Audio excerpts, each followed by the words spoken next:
Fala aí, galera. Iniciando hoje mais um episódio do Um Brinde à Vida, trazendo para a mesa uma pessoa fantástica que Deus me deu. Deus me deu a honra de conhecer num momento muito engraçado. Trago para a mesa hoje um super-humano, um ultramaratonista, uma pessoa que detém todas as letras da frase do meu podcast chamado Um Brinde à Vida. Com muita honra, muito obrigado pelo aceite do meu convite, Carlos Dias. Muito obrigado, Carlos, por estar participando e batendo um papo sobre a vida e sobre o prazer de estar vivo. Pô, Maurício, para mim é uma honra muito grande. Eu agradeço o convite e é sempre um prazer poder compartilhar com o público a minha jornada, compartilhar conhecimento, histórias e como o nome do podcast, brindar a vida, dar um brinde à vida. Dá um brinde à vida. Eu agradeço demais. Cara, você lembra como a gente se conheceu, cara? Você lembra disso? Sim. No samba de coxia, né? Samba da coxia. Samba da coxia. Você sabe que eu tava lá, cara, o samba da coxia, pra quem não sabe, o samba da coxia é uma roda de samba que é realizada pelos profissionais que trabalham com a Denise Fraga no teatro.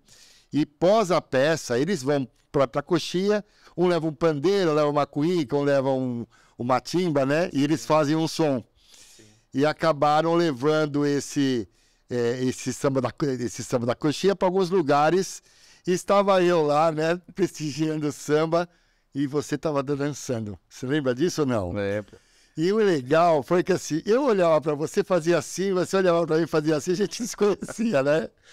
O cara é fantástico, o cara é legal, né? Eu olhava, pô, minha esposa, eu falei, puta, cara legal, quem que é aquele cara? Puta, cara legal, e acho que ali bateu uma sinergia com a gente. Eu acho que é isso, a conexão, né? Conexão... Foi impressionante isso, não? Tem que ser apresentado por alguém. Eu acho que quando a gente sai da nossa casa, eu tenho isso comigo, né? Quando eu saio da minha casa e que eu vou percorrer esse planeta, né? A gente vai falar sobre isso. Eu acho que eu tenho que entregar sorriso, entregar energia boa para as pessoas. E o Samba da Coxia tem uma anfitriã fantástica que é a Denise Fraga. Ela é uma pessoa iluminada. Ela é iluminada. Entrega esse olhar, essa energia boa, né? Então, sempre que eu posso, eu vou lá prestigiar, porque para dar um abraço nela, dançar um pouquinho também. Não é? Que além de correr, eu gosto de dançar. E aí a gente começou a bater um papo e eu fui saber quem é o Carlos. Me conta um pouco, quem é você, cara? Sem fazer questionamento, mas pô, eu tava conversando com você lá, ultramaratonista, Guinness Book, ultra-humano, como é que é? O super-humano pelo Stan Lee. Fala um pouquinho, quem é o Carlos, cara? Da onde nasceu esse seu lado tão desafiador ou tão aventureiro e tão... Me conta um pouco, quem é você, cara? Eu sou uma pessoa comum, mas que sempre gostou de sonhar, e sonhar com coisas ousadas, e que sempre tive a consciência do meu valor interno e que eu poderia fazer algo diferente na minha vida. Sempre tive essa convicção interna, né? Que eu poderia, não importasse onde eu nascesse, onde eu morava, que eu tinha um valor interno, que eu podia transformar o meu cenário, e ao transformar o meu cenário, eu podia transformar o cenário de quem estivesse ao meu redor. Você sabe que isso é um dos pilares do episódio do podcast Um Brinde à Vida. São pessoas que fazem a diferença na vida de outras pessoas. Desculpa, mas continue. Eu nasci em São Bernardo do Campo. Minha mãe e meu pai, eles eram da Bahia. E em 1969 vieram para São Paulo. Eles se casaram e tiveram 3 filhos, né? Tenho 2 irmãs. Eu sou o mais novo. Né? É o caçula? Sou o caçula. E lá no início, nesse início de vida, Minha mãe e meu pai trabalhavam na mesma empresa, numa empresa de logística. E nessa empresa teve um assalto em 1975, eu tinha 2 anos de idade. Meu pai foi assassinado nesse assalto. Puxa. E aí, minha mãe surgiu como um grande personagem, né? Uma grande protagonista. Segurou a onda de vocês. Sim, para estar criando os 3 filhos, mas assim, o momento mais escasso da vida dela, porque ela era faxineira da empresa, né? E meu pai era vigia. Então, pô, ela tava lá com o menor salário da empresa, tinha 3 filhos, perdeu a pessoa que ela mais amava ali, O alicerce companheiro. principal.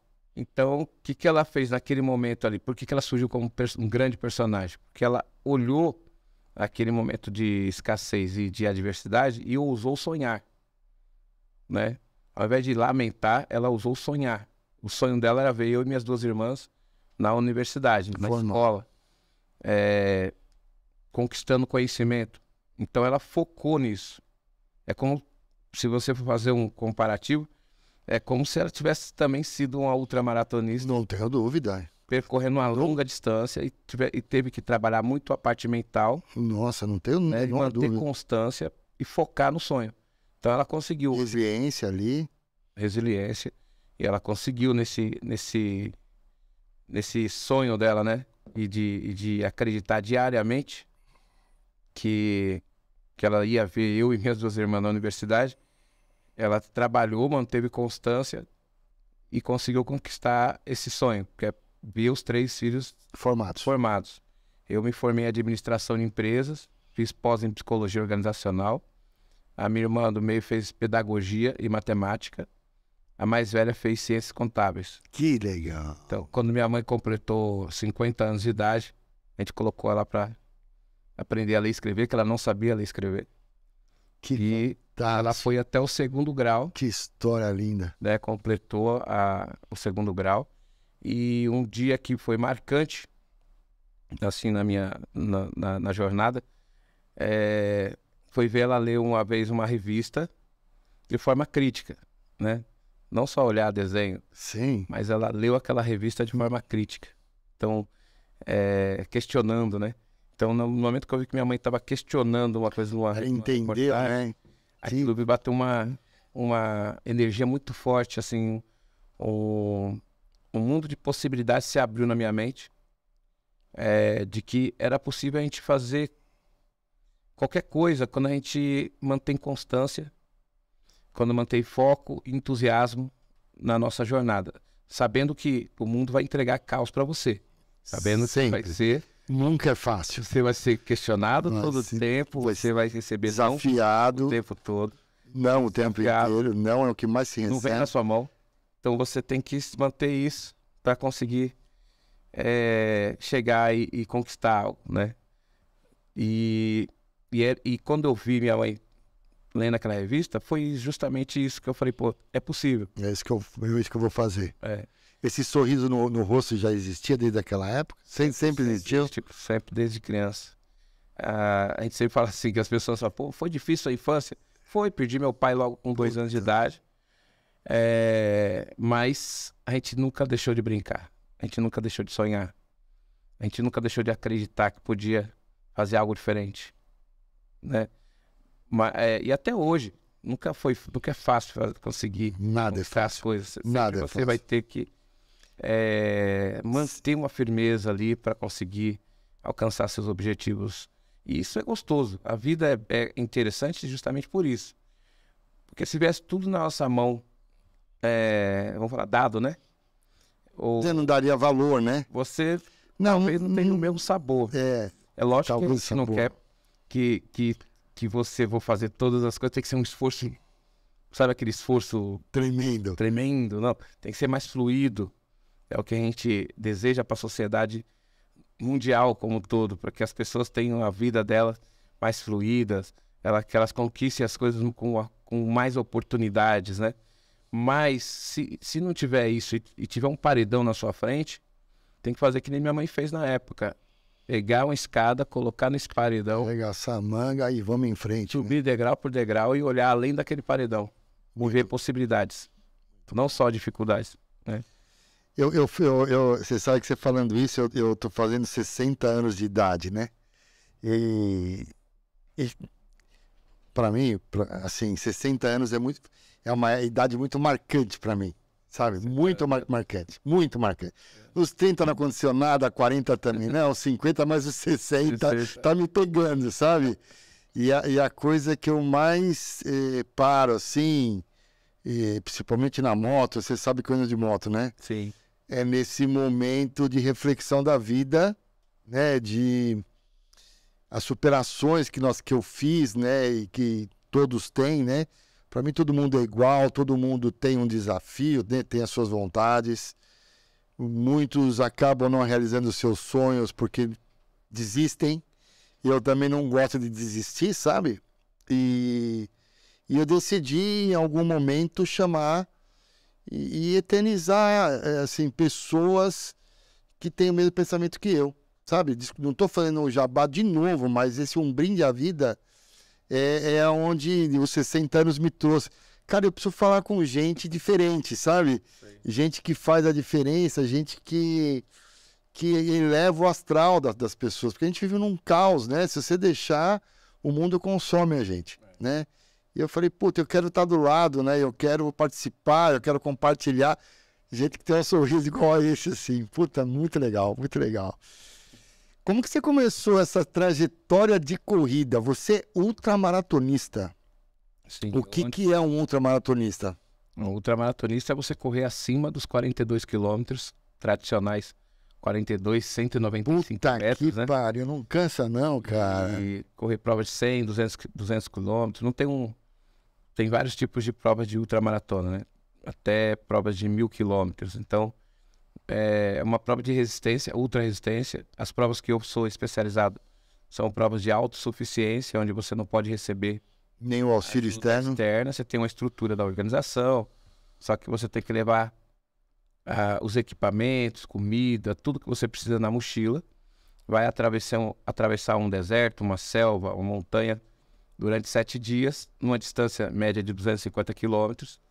E nessa jornada dessa travessia, a organização te dá água a cada 15 quilômetros e o acampamento para você dormir, né? Com uma fogueira para você preparar a sua comida e você dormir. É isso. O restante é com você. Você tem que saber gerenciar o que você tem na mochila, chegar dentro do tempo certo. Alimentação, tudo? Tudo. É você que leva? Tudo. Protetor, assadura, é tudo 7 seu. dias tá ali. Tem que estar tudo ali. Se você pegar de alguém, passando numa comunidade, alguém te deu um miojo. Miojo, dançou. Você tá desclassificado. Putz, que legal. Você recebe punição. Então, você vai estar aprendendo a gerenciar a sua própria jornada, né? E enfrentando todos os intempéries que tem na natureza, os momentos inesperados que a natureza oferece a cada minuto e te força a estudar. Cada prova dessa faz com que você estude, né? Estude o país que você vai realizar a prova, o tipo de... A cultura local. Cultura, religião, economia, política... É legal, né? A conjuntura, né? Sim. Daquele lugar. E também roupa, alimentação, né? Para você chegar lá e ter menos impacto e conseguir percorrer aquela jornada e voltar sem ter nenhuma sequela, né? Não ter nenhum tipo de acidente, lesão e saborear, né, aquilo que você está se propondo. Eu comecei na corrida com 20 anos de idade, né? Então, antes de começar a correr, eu sempre fiz esportes. Lá em São Bernardo do Campo, a gente brincava na rua sem saída. Eu moro numa rua sem saída, né? E aquela rua sem saída é onde a gente brincava de pega-pega, rolemã. Aquelas coisas que hoje não existe mais, que é queimada. Mãe da rua, esconde-esconde. Então a gente ficava... Chegar na escola era brincadeira na rua. Brincadeira na rua, fui criado assim também. Então ali eu comecei a brincar de correr naquela rua. E foi através daquela rua sem saída que eu sempre brinco, né? A rua sem saída me ofereceu diversas saídas. Foi ali que eu comecei a sonhar. E eu sempre olhava um avião passando, eu falava assim, um dia eu vou entrar naquele avião. Cara, você tá brincando. E eu quero saber como que aquela criança, naquele lugar onde esse avião tá chegando, como ela brinca, como que é aquele lugar. E eu falava, um dia eu vou entrar nesse avião. Parênteses, cara. Quando eu era moleque, aqui em São Paulo, eu moro em São Paulo. Aqui em São Paulo, a brincadeira, ou seja, o passeio de domingo era ir no aeroporto de Congonhas e avião levantar, cara. Não era da sua época isso. Não. Mas a minha mãe me levava no aeroporto, a gente ficava tinha um tubo de metal, ficava olhando o avião, o avião levantar e ir embora, o avião levantar. E o meu sonho era, puta, eu queria estar naquele avião. Isso me ajudou ao lado da moto, que eu já te falei que eu rodei 1 milhão de quilômetros de moto, né? Mas depois não é isso que eu queria falar. Então você teve também essa mesma vontade de querer ir mais. Assim, toda aquela garotada que tava ali, né, brincando naquela Que legal, cara. tinha um senso de comunidade muito grande, né? Sim. Por exemplo, a vizinha fazia um bolo e levava para minha mãe. Sim. Minha mãe fazia outro bolo, devolvia aquela Igual. um outro bolo. Igual, ia na casa do outro, não precisava marcar a hora, né? Ia lá e... Se uma mãe de um amigo meu fazia lá um lanche da tarde, Sim, ia sim. todo mundo para aquela... Não era só ele que ia. Claro, ia todo mundo. O lanche da tarde, se tivesse na minha casa. As mães chamavam, né? A, B, C, D, ia lá fazer o bolinho da tarde. Então ali tinha aquele senso de comunidade. Uhum. É lógico, cada um tinha seu sonho. Eu tinha amigo ali que queria ser cientista, outro médico, outro queria ser jogador de futebol. Eu, na época, eu sonhava ser jogador de futebol, porque tinha vários campinhos de terra lá ao redor da minha casa, né? E campos que nem saiu, que nem o Denilson, que hoje é um comentarista, ele saiu do campo perto que era 3 quadras da minha casa. Que legal, cara. Então, assim... aquelas crianças que estavam ali brincavam E cada um com o seu sonho. sonhavam, mas tinha muitas assim, a dificuldade também era grande e muitas pessoas não acreditavam que iam conseguir sair dali para fazer alguma coisa muito diferenciada. Tinha aquele negócio do pé no chão também. Sim, é muito não, né? É muito não, a gente escuta não o dia inteiro, né? Então eu sempre fiquei ali sonhando. Eu falei, eu vou ser jogador de futebol, né? Fui jogar futebol. Depois fui jogar vôlei, fui jogar handebol. Sempre esporte. Sempre esporte. Quando chegou na época do exército, fui dispensado, né? Como a grande maioria dos moleques que moravam ali, foi dispensado por excesso de contingência, né? Mas você queria pegar exército ou você queria sair? Não. Você queria pegar? Não. Eu também não. Na época do exército, eu fui dispensado. Aí teve um curso, eles ofereceram um curso de paraquedismo.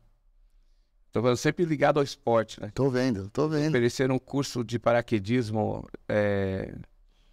para quem quisesse fazer uma provinha, e quem passasse ganhava o curso, a bolsa, né? A gente não tinha condição de pagar Claro. um salto de paraquedas, mas tinha um curso, eles ofereceram esse curso, e fui lá e fiz a prova, e aí daqui a pouco, passou uns 3 meses, eu recebi a mensagem que... Tinha sido aprovado. Uma carta que eu tinha sido aprovado e ganhado uma bolsa para ir. Pra virar paraquedista. Para virar paraquedista, para dobrar paraquedas. E era aqui no Ibirapuera, no Museu da Aeronáutica, né? E eu vinha lá de São Bernardo para lá pro Museu da Aeronáutica, fiz os cursos, tudo. E aí chegou uma hora, o capitão viu que eu dobrava muito bem o paraquedas e me fez um convite para que cada paraquedas que eu dobrasse, eu ia ganhar um salto, né? Lá em Americana, Nova Odessa, né? Era o clube de Nova Odessa, no interior de São Paulo. Então, assim, foi uma época que eu saltava de paraquedas, era caríssimo saltar de paraquedas. Eu ia num Fusca azul, com um capitão aqui, ele me pegava no metrô, aqui no Metrô Saúde, em São Paulo. E até lá? E até lá em Americana, do lado, né, que é Nova Odessa ali. Não era em Boituva? Não tinha Boituva Não, ainda? Boituva tinha, mas na época era tudo... quem fazia os cursos de paraquedismo civil era o pessoal da área militar. Era aquele paraquedas redondo? Paraquedas redondo. Ou é já esse? É aquele redondão mesmo, que não tem muito controle. Você tinha que saber aprender Puta vento, que pariu. estudar o vento, tudo. E aí eu fui pra lá e aos finais de semana eu dobrava o paraquedas e ganhava o salto. Era a maneira que eu continuei ali. Né? E você queria saltar? Eu queria saltar. E eu saltava todo final de semana, eu saltava.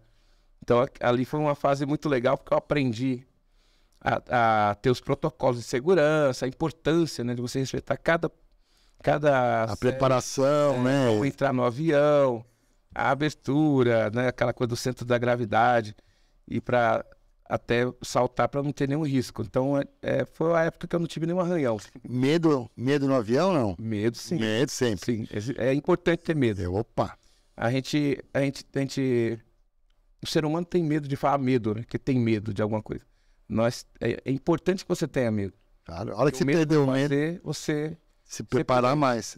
se preparar mais, colocar o capacete na moto, cinto de segurança, né? Não tem cinto de segurança na moto.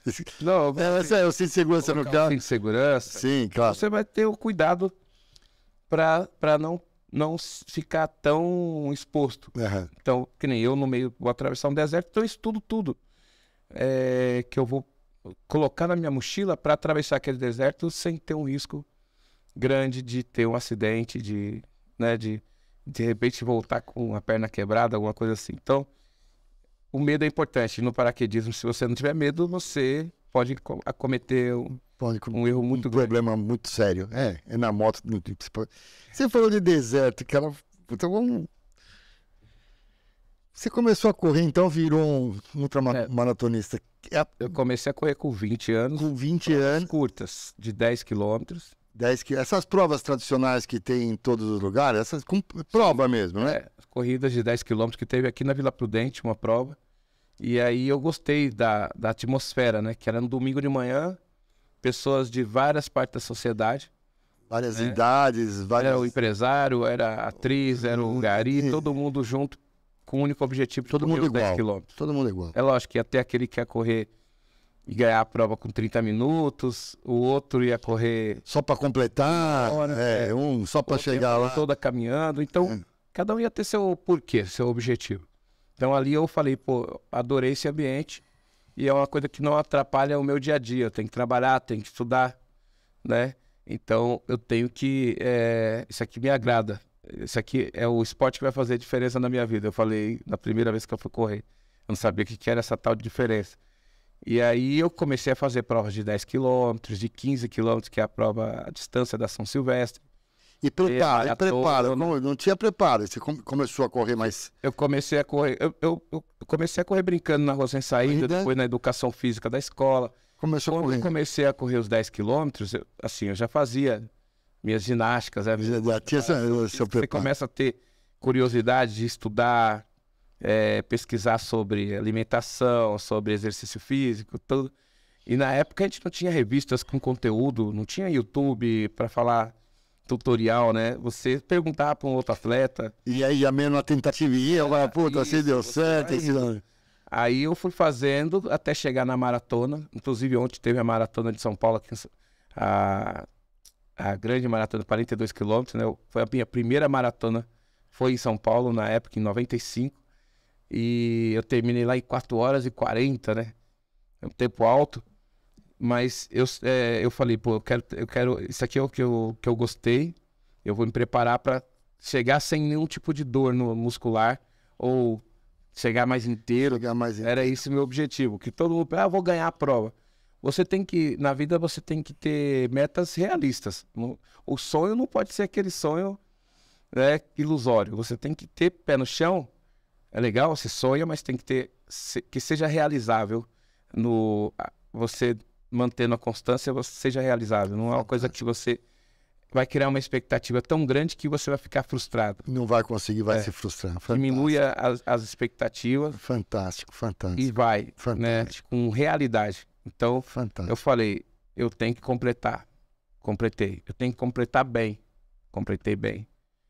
Agora eu quero avançar. Se superar um pouquinho mais. Um pouquinho mais para frente. Um pouquinho mais para frente. E você vai se descobrindo. Você vai descobrindo. Então eu fiz a primeira maratona e ofereceu aquele desafio. E aí eu comecei a sonhar mais alto, né? Comecei a estudar, ver como a história da corrida, aquela coisa toda. E aí eu vi que tinha ultramaratona, existia uma ultramaratona que era de 100 quilômetros. Cara, é mais do dobro, não? E aí eu vi atletas, né? Nós tínhamos o Valmir Nunes em Santos, que é o melhor ultramaratonista do Brasil, que tinha quebrado vários recordes nas provas de 100 quilômetros. E aí eu vi que ia ter uma prova em Cubatão, na época que estavam colocando filtros em todas as as empresas, fizeram um trabalho de reflorestamento na costa, e aí eles queriam provar que era Que o ar era mais fazer. limpo ali que... E aí montaram uma prova lá de 100 quilômetros. Ia vir russo, polonês, grego, espanhol, tudo para essa prova. Inclusive o Almin Nunes, né? Aí eu falei, pô, eu quero participar dessa prova, né? E aí eu peguei, fiz todo o treinamento para ir para essa prova. 100 quilômetros. 100 quilômetros. Numa prova que eu tinha feito em Florianópolis, uma maratona em Florianópolis, conheci meu treinador, chama-se Herói Fung, né? Ele é filho de chinês com alagoano. E eu peguei e conheci ele no finalzinho da prova em Florianópolis. Ele me ofereceu um pedaço de pão nos últimos 2 quilômetros e um refrigerante de cola, e foi do meu lado ali, falando, não, você vai conseguir, vamos lá, tal. E naquele dia, a gente começou até informalmente, né, trocar conhecimento ali. E ele mora na Serra da Cantareira. Aí eu falei pra ele, né, falei, pô, tem uma prova em Cubatão, vai ter isso.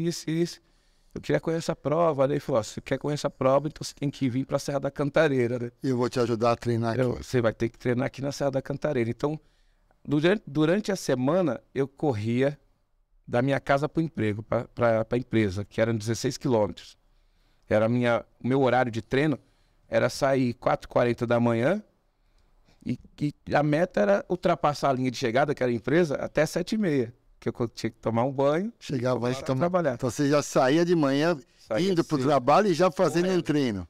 Daí trabalhava 8 horas e à noite tinha faculdade na cidade vizinha. Eu morava em São Bernardo, estudava em Santo André e chegava na minha casa 11 horas, 11h30, meia-noite. Ainda tinha trabalho de casa. Sim.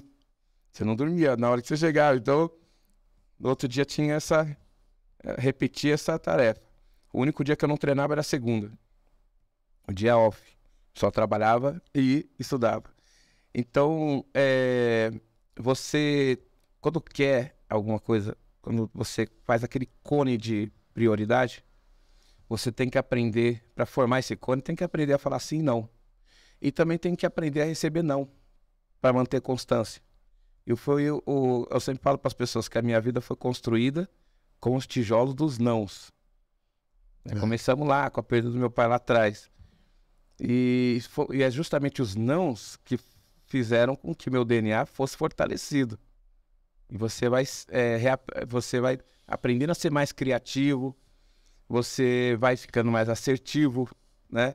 Então, ali, naquela prova de 100 quilômetros, eu falei, pô, né, eu vou ter que abdicar de um pouco de conforto para conseguir estar naquela prova e terminar bem. Aí eu ia de sábado, às vezes eu saía de sexta-feira de lá de São Bernardo, ia para casa do meu treinador, só voltava domingo à tarde. A gente treinava sábado e domingo na Serra, que era assim, começava às 6 horas da manhã o treino. Que não é fácil, né? A Serra é bem íngreme ali. Dentro da floresta. Dentro da floresta. Aí pegava lá, começava às 6 horas da manhã, terminava às 2 da tarde. No domingo tinha outro treino daquele. Que dava puta resiliência, vontade, né? A gente corria uma média de 30 quilômetros por treino ali. Por treino lá no final de semana, na Serra. E dia de semana, 16 quilômetros por dia. Então, não era só correr. Eu tinha que trabalhar e tinha que estudar. Eu não podia abrir mão desses 3 pilares.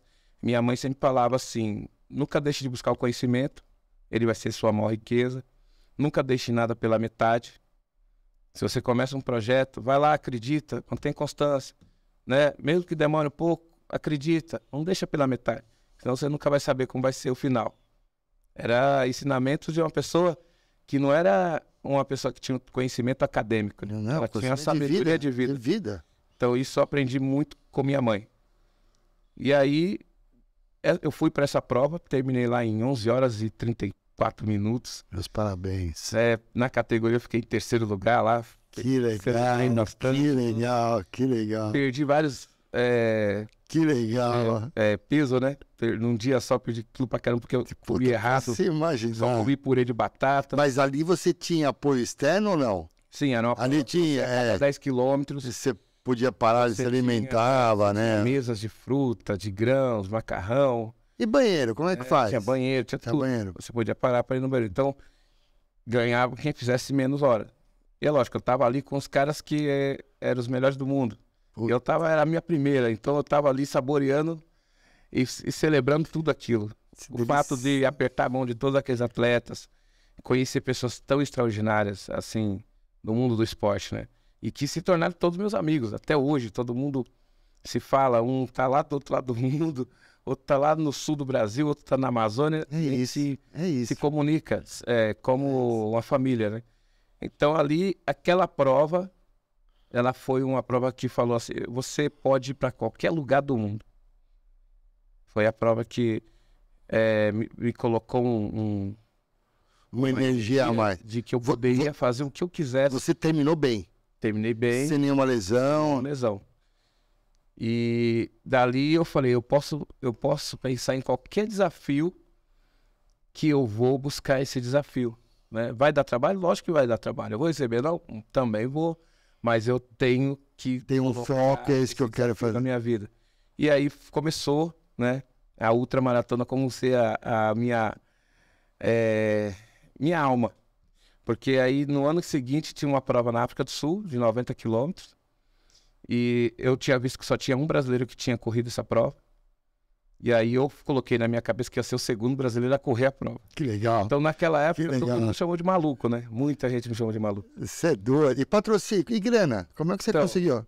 No início, eu ia no comércio no meu bairro, em São Bernardo do Campo, ia na padaria, no açougueiro, no mecânico.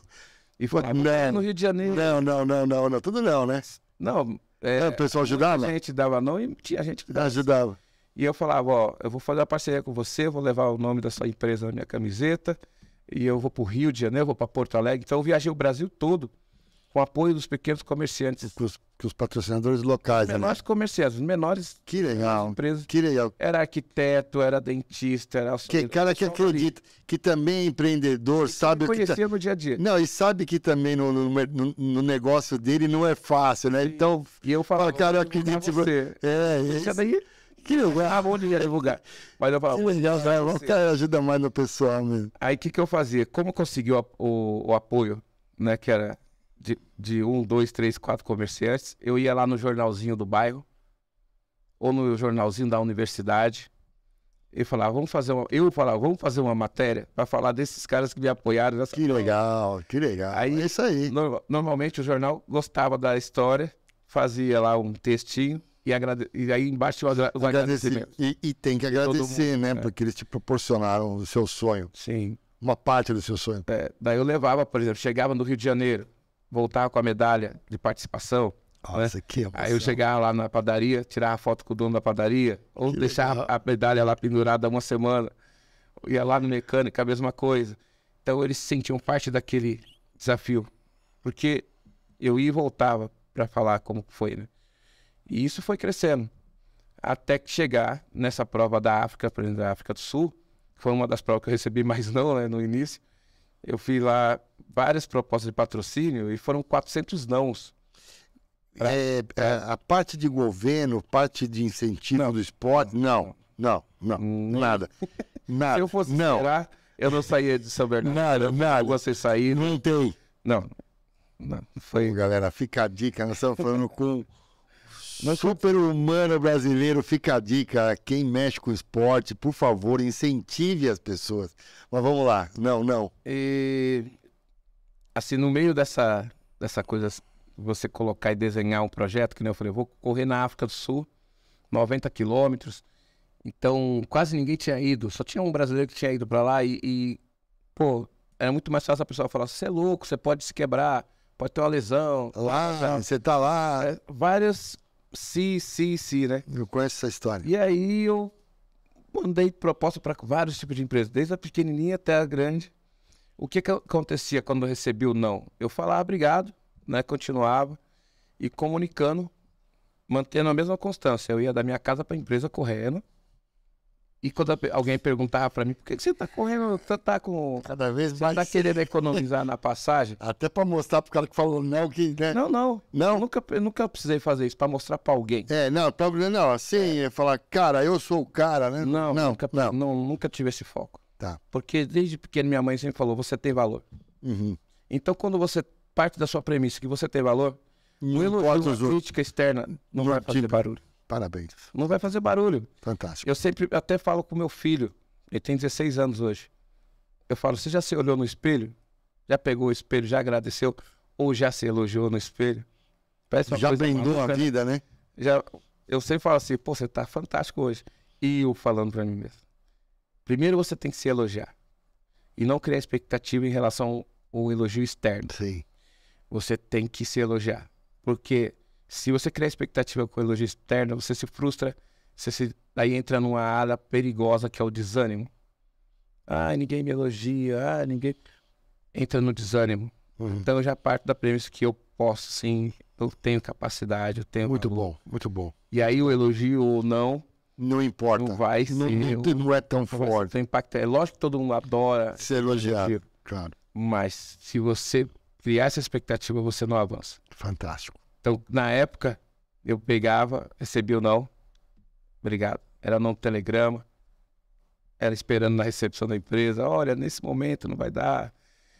E eu entendia que como ninguém via alguém correndo em outro país, 90 quilômetros, até mesmo em Cubatão, 100 quilômetros, a pessoa partia da cabeça dela que era o seguinte, esse cara não vai conseguir, esse cara vai quebrar na metade.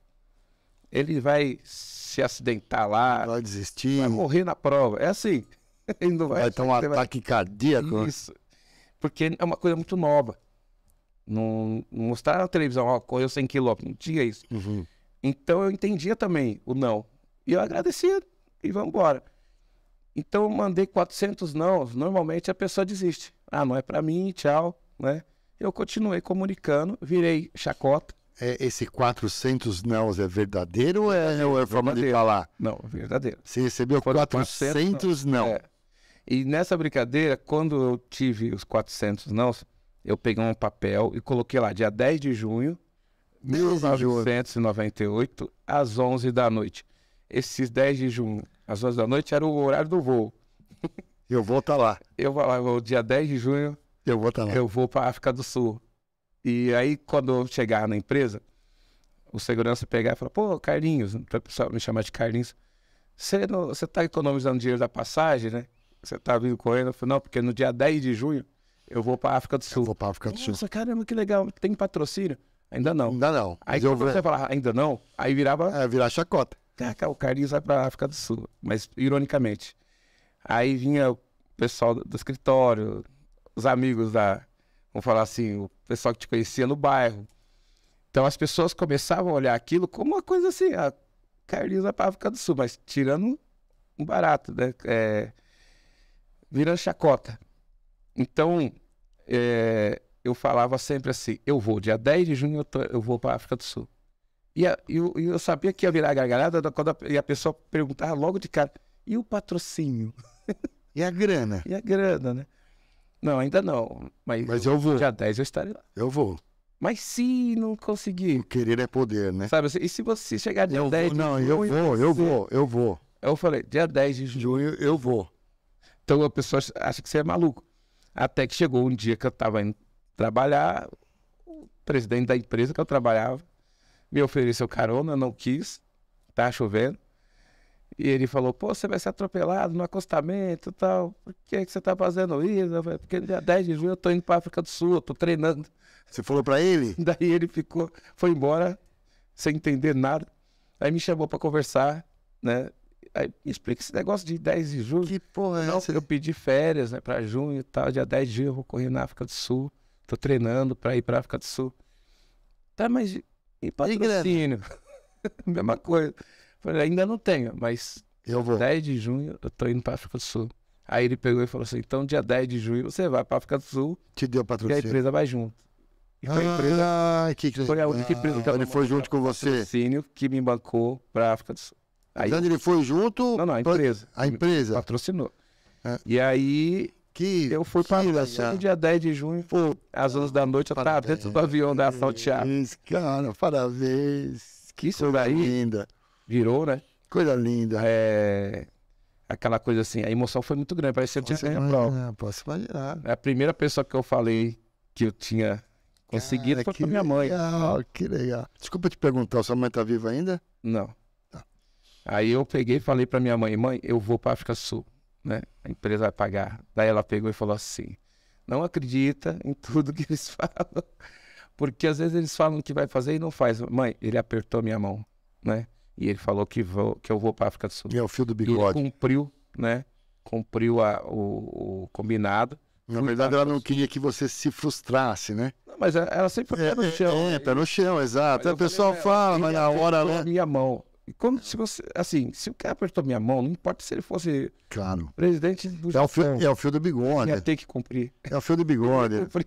Sabe, porque você tá muito firme naquilo. Claro, claro, claro. Então você não tá brincando com. Com um sentimento e nem com o outro, é claro, é sério, né? Aí tinha que cumprir.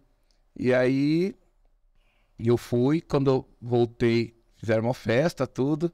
Eu completei a prova sem ganhar medalha, não ganhei a Me medalha. conta, chegou lá, pegou o avião, chegou lá na África do Sul, e aí? Fala português lá, fala inglês. que Não, que é? inglês, Fala inglês lá. fala africano. E aí, chegou lá, como é que é? Lá deserto, não? Não, a África do Sul é o lugar mais rico da África, né? É, lá embaixo, né? Igual São Paulo. Igual São Paulo. Igual São Paulo. Eu fui para Durban, um lugar incrível, onde foi feito o primeiro hotel 6 estrelas do mundo, foi lá. Cara, que legal. Aí, antes da prova, eu cheguei 5 dias antes, então a gente fez um tour de visitar as melhores... Foi a primeira vez que você tinha saído do sim. país? Imagina a sua Conheci a emoção lá, cara. diamante, conheci os vinhedos, os melhores vinhos da África do Sul. Pra quem não sabe, que o pessoal fala sempre do vinho italiano e tal. É, a África do O Sul é vinho famoso. sul-africano é um vinho fantástico, que é Não viu nem- consumido na Europa e nos Estados Unidos. Não viu nenhum tubarão branco lá? Não. A praia, por exemplo, Durban, se você pegar Copacabana, Ipanema e Leblon, São semelhantes. Durban, em termos de orla, dá de 10-0, né? Em orla, estrutura, infraestrutura, né? De restaurantes, tem aquários, aqueles aquários gigantes, onda artificial que os caras... Sem surf, sem. Você fazer surf, lá é terra do surf, né?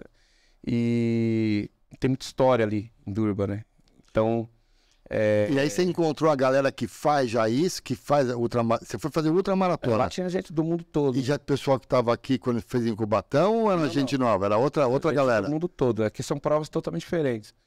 E eu fiquei, já fiz amizade com todos os meus. Sorrisão aberto, cara. O meu inglês horrível. Que legal. Que E assim, o legal. pessoal fala, mas você não tem inglês fluente, como que você faz? Isso não é um Aí, problema. acho que a comunicação está muito mais avançada, vai Claro. muito além só do Claro. que só falar o inglês fluente. Que eu já vi muita gente falando inglês fluente, mas não se comunicar com ninguém. Exatamente. Não ter Perfeito. conexão com ninguém em Perfeito. outros países.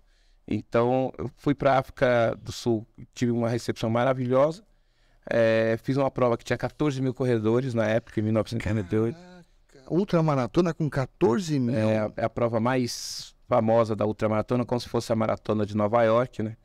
Então, é muito desejada, né? O país para assistir, chega a 1 milhão de pessoas nas ruas assistindo você.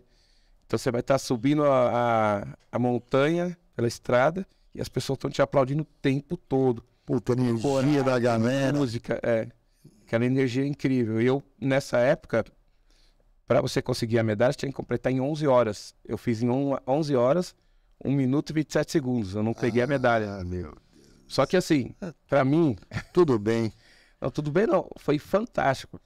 Não, tudo bem o fato de não ter pela medalha. Comemorei Mas como se eu tivesse ganho. ganho a primeiro lugar, cara. Todo desafio que você teve antes de ir. Eu me propus aí correr a prova. Eu corri a prova, né? Só não ganhei a medalha. Só não peguei a medalha no final. Porque lá é rígido, né? 11 horas. Hoje, se fosse hoje, Daria. pegar a medalha, que hoje eles aumentaram 1 hora. Quem for correr hoje lá, pode completar até 12 horas. 12 horas. Então, assim, eu fui o segundo brasileiro na história a completar essa prova. Puxa, Corri lá. mais uma vez, meus parabéns. Isso daí. Parabéns. E eu fui acolhido pelas pessoas, né, de vários países ali. Fiz amizade. E dali a empresa ainda me pagou a Maratona de Nova York no mesmo ano. Depois eu fui correr na Holanda, uma prova de 24 horas no interior da Holanda, em Apeldoorn. Essa prova em Apeldoorn eu fui, assim, o único brasileiro, né, na prova também. E eu recebi flores da população inteira lá. Mulheres, crianças, velhos, todo mundo me dando flores. Quando terminou a prova, tinha 2 garotos com um saco gigante, cheio de flores, me acompanhando pro hotel. Puta, que legal. Eu passei a prova experiência. inteirinha recebendo buquês de flores, as crianças fazendo cartolina com coraçãozinho, Love Carlos, Love Brasil, sabe? Que experiência. Aquela coisa que você nunca vai esquecer, esses momentos. O que passou na sua cabeça quando você recebeu esse I Love Carlos? Te veio um filme na cabeça? Que eu tava em casa. Que era isso que você queria dar vida. Era isso. E é engraçado que muitas vezes quando você vai sair do seu lugar para outro lugar, que nem eu saí daqui para ir para Europa, no interior da Holanda, muitas pessoas falam, pô, cuidado lá, pô, tem muito racista, pô, o pessoal não gosta de negro. Nada disso, aquela né? coisa toda. E quando eu cheguei no aeroporto de Amsterdã, tinha 2 famílias querendo me levar pro hotel. E nunca tinha me visto na vida. Quando eu cheguei, eles se ofereceram, pô, viram lá meu nome na lista de inscritos, viram que eu era do Brasil. E eles ficar com a gente. Foram lá e falaram, não, a gente quer, né, te ajudar. Pegar ele no aeroporto e levar ele pro hotel, ou levar ele pra minha casa, pra nossa casa pra tomar chá da tarde. Aí você fica assim, caramba, né? Incrível isso. Então eu sempre fui muito, muito, muito bem recebido em outros países, nos lugares onde eu passei. E aí foi indo, até chegar nos desertos. Tá, isso que eu quero, né? Vamos chegar aqui. Fui fazendo todos. Vamos parar um pouquinho aqui, cara. Você... Bom, e aí você virou um ultramaratonista com reconhecimento interno absurdamente grande, né? Falou, puta, eu consigo fazer isso, eu me achei, né? Na verdade é isso. É isso. E do lado de fora também as pessoas começaram a te reconhecer. Cara, eu vi que você cruzou 4 desertos correndo. É isso? Os 4 maiores desertos. Eu conheço um. Sim. Esse deserto do Atacama, eu tive a oportunidade de conhecer. Você cruzou o Atacama, Antártica, você correu na Antártica. Sim. Na Mongólia, onde era? Na China, né? Gobi, na China. Na China, e você fez o Saara. Saara. São os 4 lugares mais extremos do planeta. Saara, que é? Calor. É o lugar mais quente, que é o Saara. O mais frio, que é a Antártida. O mais úmido, que é a Mongólia, o deserto de Gobi. E o mais seco. E o Atacama é o mais seco. São os 4 extremos. Como é que é correr num úmido? Como é que é a sensação? Puta, deve ser desesperadora de suor, não? Você vai transpirar muito mais, né? Como a Amazônia, a Mongólia é como a temperatura de Singapura, e a Amazônia são lugares com característica tropical, né? Sim, sim. Então você tem mais umidade, a umidade chega a 80%, 90%. Água. Aí você tem que cuidar bastante da hidratação, senão você desmaia. Tem problema, tem desidratação. Então tem vários fatores que pode ocasionar, né? E no Saara é o inverso, você tem calor extremo, também tem que cuidar da hidratação, senão você tem problema de derrame, infarto, várias situações que o corpo, quando é superaquecido, né? Na Antártida é a mesma coisa, tem que ter a roupa certa, né? Planejar a roupa certa para você não perder um dedo, simplesmente congelar lá e não voltar. Você sabe que eu tive uma passagem no Atacama de moto? Eu fui de moto ao Atacama em 95, acho que na mesma época que você estava, em 2005. E existe uma estrada lá na época, ela chama Pampa do Inferno, de calor. 52 graus de temperatura na moto. E qual foi a minha primeira ideia, né? 52 graus de temperatura, eu tava com uma jaqueta, macacão, né? Aquela parafernália que vocês podem imaginar de moto. Primeira reação que eu tive foi tirar a jaqueta e ir de camiseta. Eu tenho uma camiseta toda furadinha, que é fresquinha. Eu falei, pô, beleza, andei, fui com a camiseta, realmente o vento, aquele calor foi ótimo. Eu andei, Carlos, acho que eu andei uns 80 quilômetros, 90 quilômetros, comecei a olhar a estrada assim, a estrada aparecia e sumia, assim, sabe?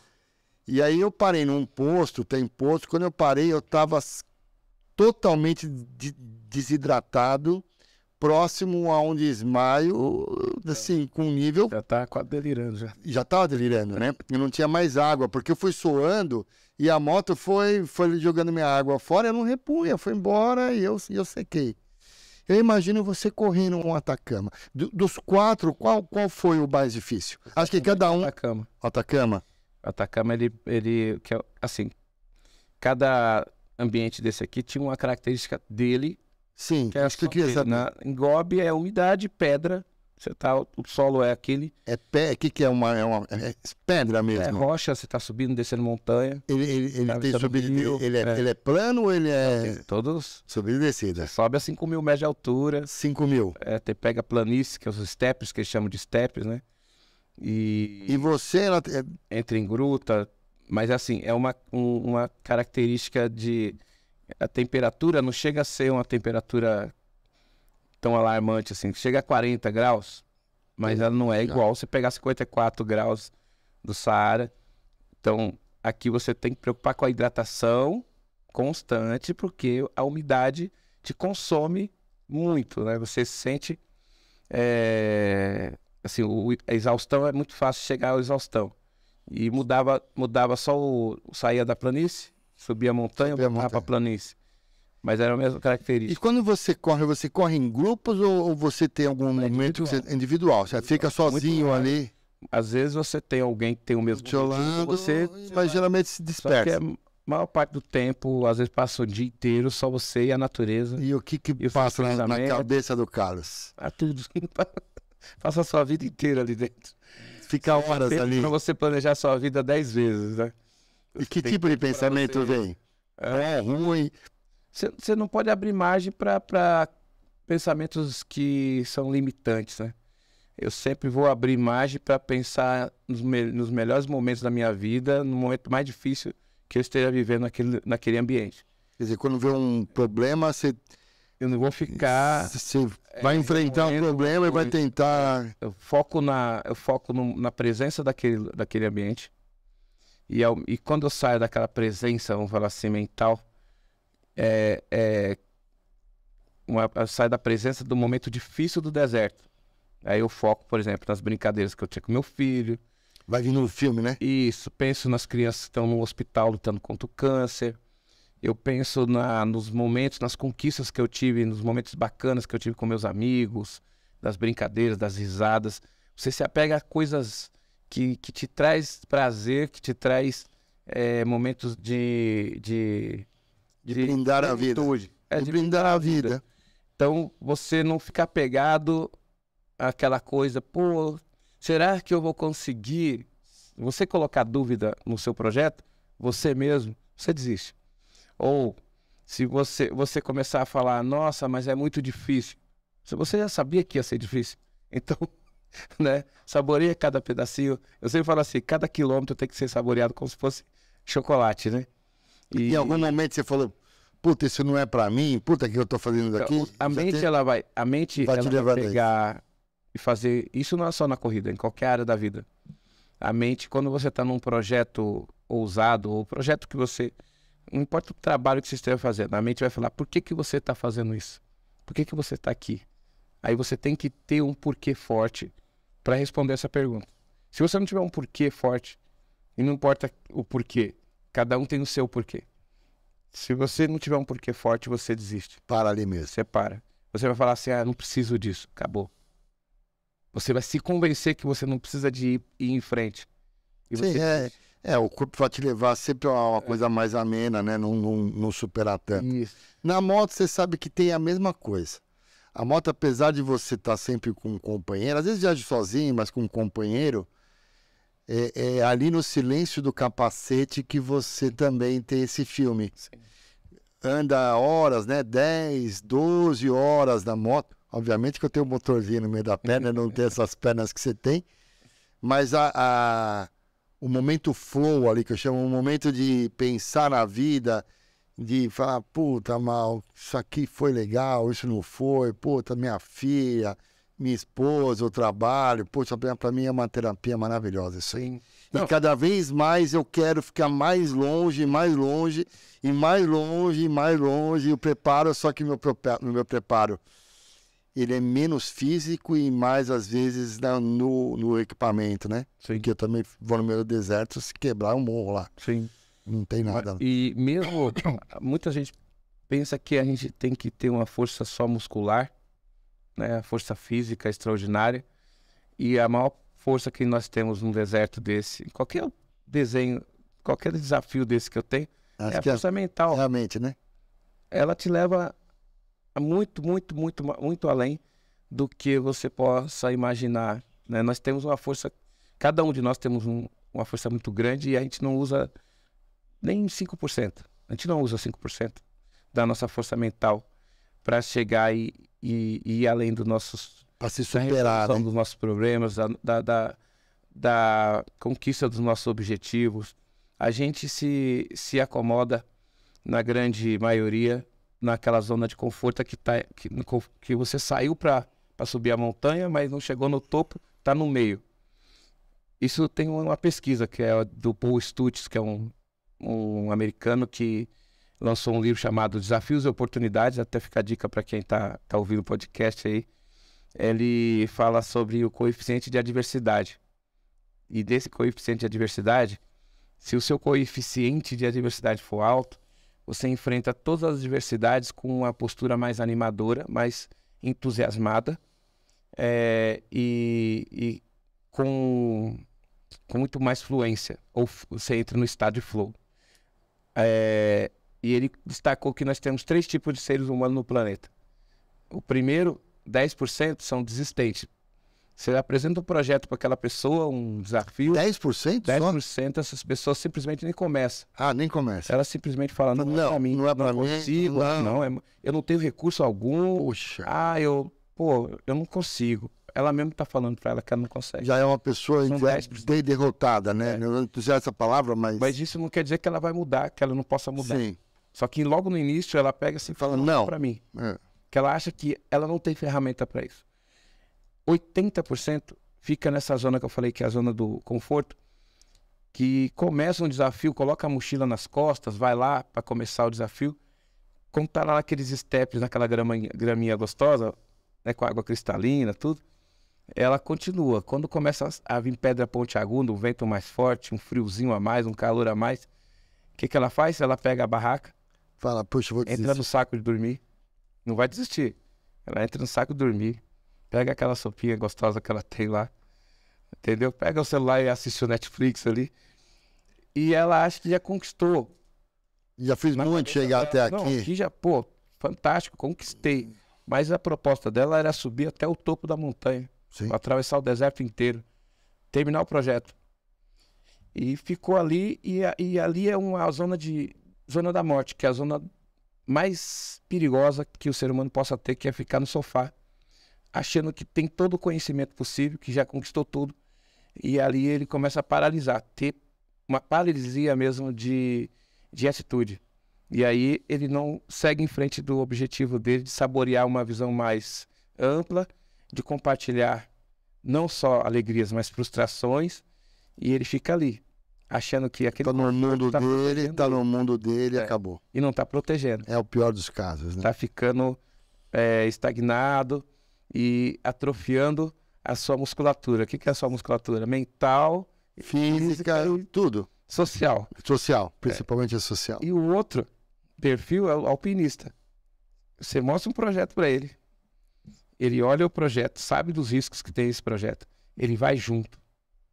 Vai com as pessoas. Não importa se a pessoa vai ficar aqui, mas intelectualmente ela está indo junto. Ele vai junto. Ele coloca as ferramentas. Às vezes só tem algumas ferramentas que ele tem, mas são as dele. Ele não fica esperando um momento ideal. O momento ideal é agora. O momento que você decide ir. O momento ideal é agora. Essa é a Coloca as ferramentas e ele vai, com tudo isso, ele vai começar a trabalhar os momentos inesperados, tendo consciência das fraquezas, né, do tamanho da vulnerabilidade que ele tem, é onde ele vai ser moldado a força dele. Eu sempre falo para as pessoas, a minha força é eu ter consciência das minhas fraquezas. Se eu não tiver consciência da minha fraqueza, eu vou achar que eu sou imbatível. Eu vou querer passar como um trator em cima das pessoas.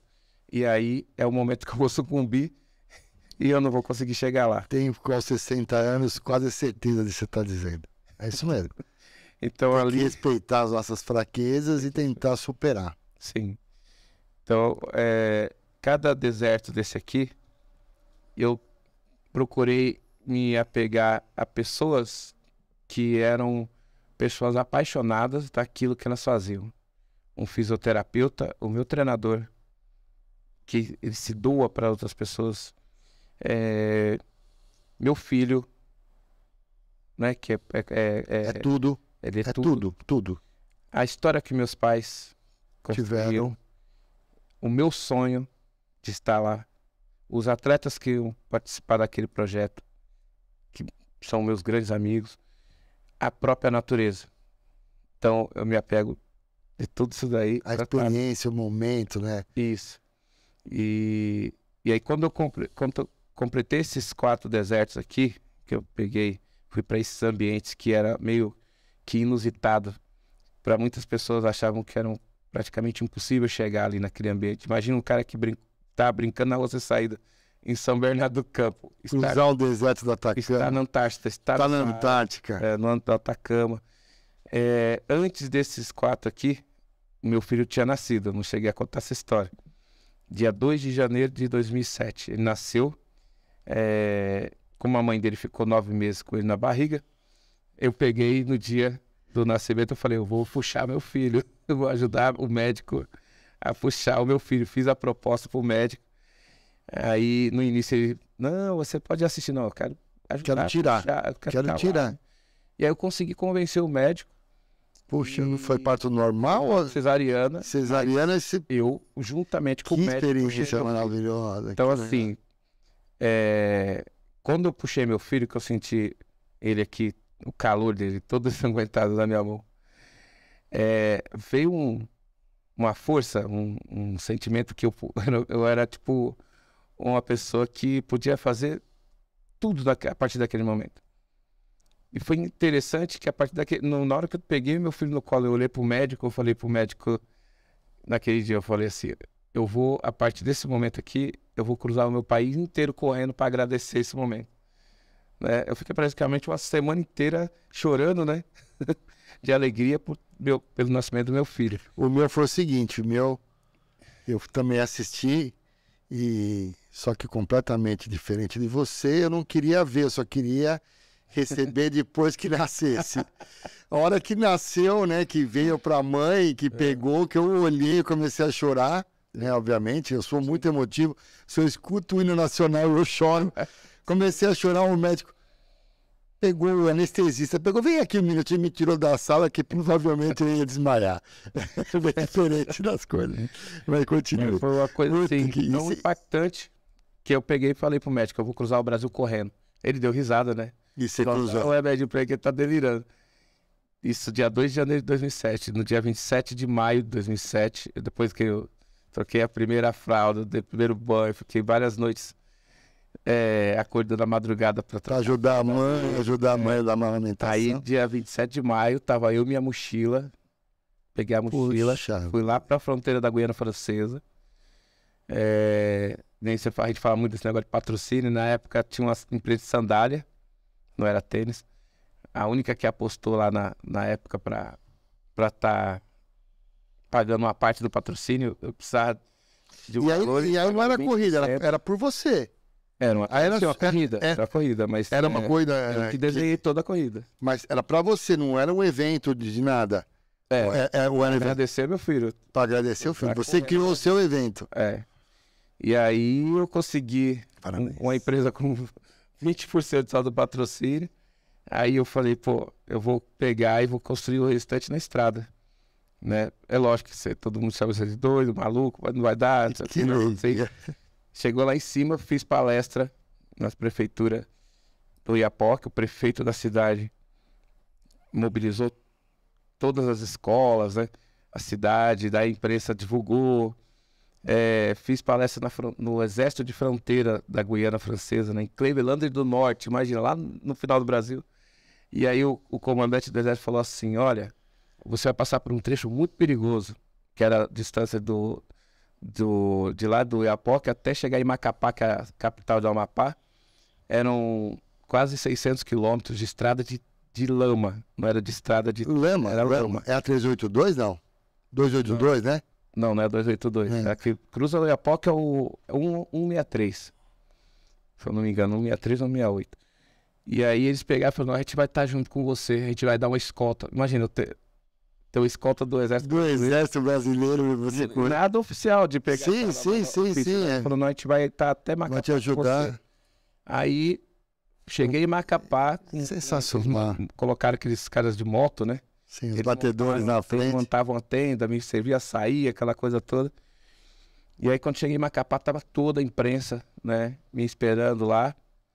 E dali a coisa começou a abrir, que as pessoas queriam me receber na casa delas. Aí sempre tinha um hotel, não, na cidade tal já tem hotel. E a coisa foi crescendo. E aí vem a índole do brasileiro de querer ajudar, né? De ver que um cara tá batalhando. Sim. Aí eu fui, atravessei, cheguei no Chuí, era para fazer em 120 dias. Você foi até o Chuí? Eu fiz em 100 dias, entrou pro livro dos recordes brasileiros, né? A maior distância no menor tempo, 9.000 quilômetros de corrida. E isso para agradecer meu filho. O único objetivo era esse. Cara, parabéns. Aí, Parabéns, mano. aí disso tudo que veio o convite para fazer esses Os 4 desertos. Fui convidado para fazer a prova, a primeira prova no deserto de Gobi, na China. Ali, antes de ir para Gobi, eu tinha que conhecer meu corpo melhor. Eu queria saber como que o meu corpo ia funcionar nesses ambientes totalmente diferentes do meu país, né? Já que aqui a gente já tinha vários ambientes também. Aí eu fui buscar parceria na Escola Paulista de Medicina para fazer check-up. Fiz todo o check-up nos hospitais da Escola Paulista de Medicina. Um dos exames foi feito dentro do prédio do GRAAC, que é o Hospital do Câncer, Sim, que infantil. atende crianças com câncer aqui na vila, aqui na Santa Cruz, né? Em São Paulo. E aí eu fiz ressonância no prédio nesse dia, era um sábado de manhã. E nesse dia eu entrei e falei, pô, eu vou chegar lá na China, eu quero estar entre os 50 melhores atletas, né? Quero chegar lá e fazer muito bem essa prova e tal. Terminei a ressonância, fui visitar o hospital, comecei a ver todas as alas, aí fui na brinquedoteca, Sentiu a vida. conversei com as crianças. Aí quando foi para sair, eu falei assim, não, eu vou correr por vocês. Eu falei assim, Como você imagina? a partir de agora, né, o tio vai correr por vocês. Então foi um negócio bem, bem forte, assim. Bem forte. Parabéns por isso. Parabéns de novo. Aí eu falo assim, as pessoas perguntam, mas você corre para ajudar as crianças do GRAAC, você teve caso em família? Eu falei, não. Meu filho tem saúde, eu tenho saúde. É um ato de agradecimento mesmo. E também, quando eu conheci as crianças ali, elas estavam num momento mais difícil da vida delas, mas elas estavam sorrindo, estavam brincando. Uhum. E eu falei que eu ia correr esses desertos com a mesma postura, né? E eu já recebia esse feedback da minha mãe, né? Ela falava, mantenha um sorriso. Minha mãe falava uma coisa que leva até hoje, leva o seu sorriso como passaporte, né? Você tem um sorriso estampado aí, no rosto. Eu falei, eu vou correr essas provas sorrindo. E por eles. Aí eu fui pra China, fui fazer o primeiro deserto, chegou lá, no 4º dia tinha uma americana, lá da Carolina do Sul, ela tinha o mesmo ritmo que eu, ela falou, vamos fazer junto, né? Vamos correr junto essa parte, que era a parte dificílima. Ela não queria ficar sozinha nas montanhas, eu também não queria ficar sozinho nas montanhas. Aí a gente foi correndo junto, aí começou aquela brincadeira, né? Eu falei, eu vou te ensinar o português e você vai ensinar o inglês. Isso, né? E correndo. Aí chegou o momento, a gente começou a sonhar com camelo, né? Espero que tenha um camelo no fim daquela montanha para levar a gente até o acampamento, né? E dava aquela risada, né? Eu falava assim, pô, espero que tenha uma feijoada lá no acampamento pra gente comer. E virava aquele... Sim. Aí chegou um momento, ela falou assim, por que você corre com essas sandálias horríveis, né? Isso não dói seu pé? Daí eu falei, não, elas são super confortáveis, são meu patrocinador, isso na época, né? Aí, Você não conhece, não foi de tênis? Não, sandália. De sandália. Corri de sandália. Aí, aquilo chamou a atenção pro mundo todo. Posso imaginar. Aí ela pegou e falou, pô, você tá sempre sorrindo. Nesse lugar maluco aqui, A gente entra em rio gelado, entra em gruta, Chuva. tudo, e você tá sorrindo. Por quê, né? Aí eu peguei e falei da história do hospital. Aí ela falou assim, então nós vamos terminar junto isso, né? E aí Contagiou ela. a gente seguiu junto. Quando a gente chegou no acampamento, naquele dia, que era um dia mais longo, tinha 2 camelos na entrada, na linha de chegada daquele dia, tinha 2 camelos com um tapete vermelho em cima dele e as bandeirinhas, que a gente vai seguindo bandeirinha, né? A bandeirinha rosa, para não, você não pode se perder. você não pode usar GPS, só seguir as bandeirinhas. E as bandeirinhas estavam em cima dos camelos, daí a gente olhou um pra cara do outro assim, parou antes de cruzar a linha. Cara, que Começou a dar risada e se abraçava, né? E ninguém entendia nada do que a gente tava. Porque, pô, tem 2, o cabelo tá lá no final. Puta, que legal, cara. Aí, no final dessa prova, saiu uma matéria na CNN, né? Da Asiática, falando de um brasileiro que tinha corrido de sandália para ajudar crianças com câncer no Brasil.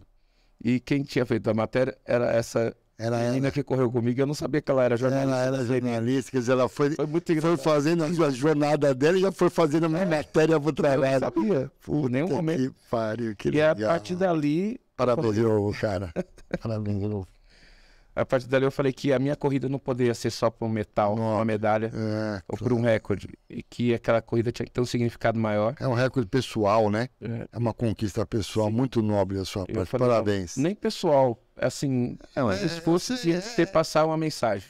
Sim. A partir daquele dia de Goiaba que eu falei que tinha feito sentido aquela vez que eu corri na Vila Prudente, a primeira vez que eu falei que a corrida ia ser o esporte que ia fazer diferença na minha vida.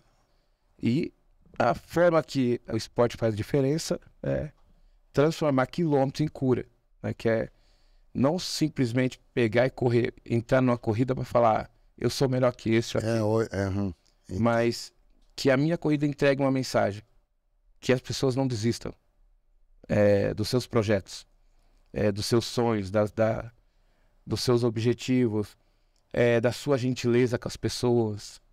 Entendeu? A gente sabe que tem um mundo caótico, cético, muito hostil, mas a gente não pode simplesmente nos curvar e entregar o mesmo. A gente tem que ser um pouquinho mais perseverante na entrega da gentileza. Cara, que fantástico. Entendeu? É isso que eu quero. Fantástico falar com você, cara. Sei que... deixa eu definir um pouco você agora. Você virou, acho que isso deve todo mundo te perguntar, mas eu queria que você relatasse aqui. Você é um super-humano pelo Stan Lee. Como foi essa história? Para quem, acho que todo mundo sabe, o Stan Lee é o criador do Homem-Aranha, né, do Pantera Negra, de toda a história em quadrinhos. E ele no mundo inteiro buscou super-humanos. Era da History Channel? Isso. Eu assistia isso porque eu adorava Stan Lee. Eu fiz um podcast com um desenhista também, um desenhista, para mim, o melhor desenhista do Brasil, se não for do mundo, que conheceu o Stan Lee, os dois se conheceram. Eu fiz um podcast com ele, e ele falando do Homem-Aranha, tudo. E eu adorava ele. Eu vi que teve muitos programas. O Stan Lee foi no mundo inteiro buscando esses personagens, né? Isso. Que não são super-heróis, mas tem, como ele chamava, de superpoderes. Isso. Eu vi um cara com uma pele, que era uma pele elástica, que era meio borracha, enfim. E você foi classificado como um super-humano de qual? Como um corredor? O que é, velho? Me conta essa história do Stan Lee, cara. Como ele chegou em você? Ele estava vivo ainda?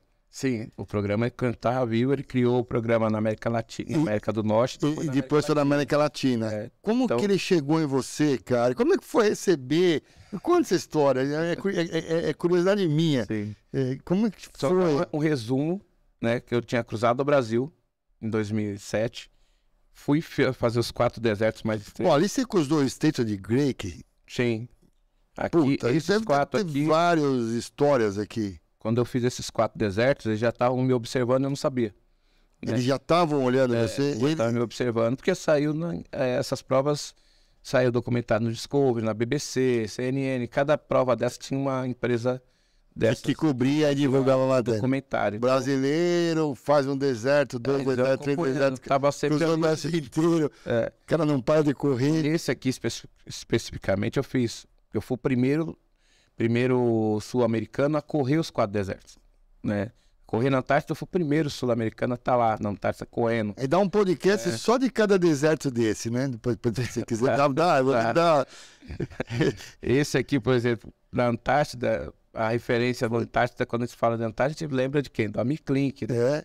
E eu tive a oportunidade de pegar dicas do Amir Klink quando eu fui cruzar o Brasil, do Oiapoque ao Chuí, né? Eu Você tive a falou com oportunidade ele? de conversar com ele aqui em São Paulo, aqui no Brooklyn. E ele até brincou, falou, pô, você vai ser o velejador das terras, né? Eu tive a oportunidade de falar com ele também, vem tudo que você falou.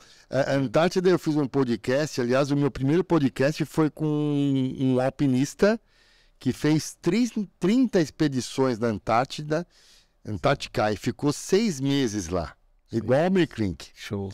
Louco também, louco assim, louco no bom sentido, né? Eu e ele, a gente faz palestra. E o Amir Klink, eu tive a oportunidade de conhecer conversar com ele também. Eu estava num evento que ele estava, como você, palestrando, e eu estava ouvindo, e aí eu fui almoçar com ele. Eu falei, pô, Amir, você falou, né, de sonhos, né, que tem que ir atrás de sonhos. Pô, eu estava querendo ir pro Ushuaia de moto, né? Ele falou, pode parar, já parou aí, já meio que virou. Sim. Ele falou, eu falei, pô, mas ele falou, quando você falou para mim que você estava querendo ir, já não é o querendo, né? Não pode estar verme nesse. Eu vou. Eu vou, Will. Não é nem eu quero, eu vou para como eu. Então, né, ele me deu também essas dicas e o Amir Klink realmente é um cara diferente.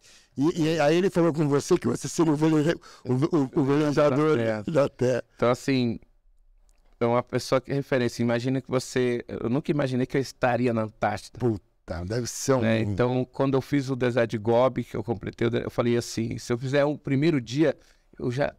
Tá bom. Pra mim já tá maravilhosamente bem. Já deu. Primeiro dia do deserto de Gobi. São 7 dias. Quem não sabe, são 7 dias no ambiente extremo, 250 quilômetros.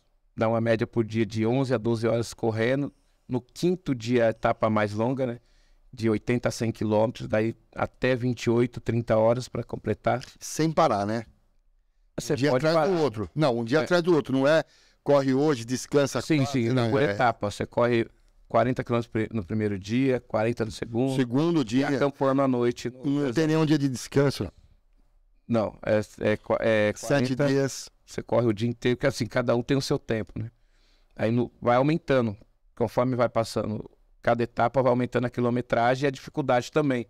Não é só a quilometragem. Aqui o pessoal corre 40 quilômetros em 12 horas. Aqui em São Paulo, o ganhador fez em 2 horas e 15 ontem. Mas no deserto, subindo uma montanha a 5 mil metros de altura, Sem ar. ou numa geleira, ou no sal, Menos 30 graus. você tem todas as variáveis. Então, assim... Que não são poucas, né? Não é Não. São as puta variável Sim, é o fortíssima. extremo. É o extremo. Então eu peguei e consegui fazer esses 4 em menos de um ano.